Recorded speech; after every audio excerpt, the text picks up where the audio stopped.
First of all, congratulations. Always a good day when the Darlington Redbirds qualify for a trip to Wisconsin Rapids, and you got to be pretty proud of both squads this morning. I am. It was a great day. We graduated 5 of our top 7 kids from each team that went to state last year, and we came back and reloaded, and they did a great job getting through again this year. Well, let's start with the boys first. Tyson, who we'll talk to in a minute here, your sectional champion, Darlington, with a pretty good margin there between you and basketball. I know that was the concern, and of course Albany a factor in there. And I hope Mike Zweifel's not listening, but that was a 1-point margin, that battle for second. Is that true? Yeah, it was. Yeah, and they knew it was coming down the line, and Albany had the pack runners up front, and basketball spread out a little bit, and then it was, when is that 5th runner going to come in, and didn't quite get it done. So yeah, it was a heartbreaker for Tony there on his home course. But your kids, your boys run well.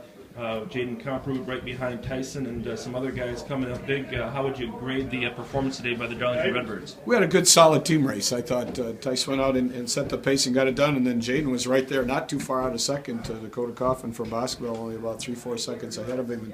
And then we had Thomas Schultz and Blake Swiner had a great race, and so did Sean Barbie coming in for our 4th and 5th kids to finish off our scores.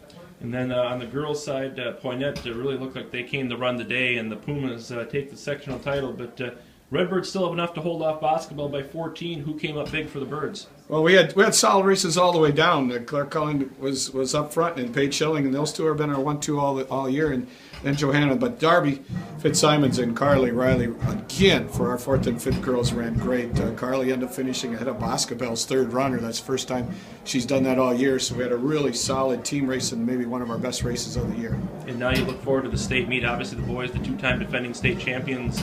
How do things look on the state level? What's going to have to happen next week at the Rapids for the Darlington Redbirds to have what you would classify to be a successful meet?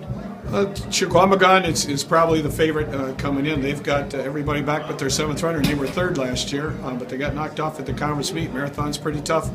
It's fairly wide open, and what we've got to do is run our race and up it a notch, and have our 3rd, 4th, 5th guys come in up in that low 17s, and if we do that, we'll be in the mix of things. Well, that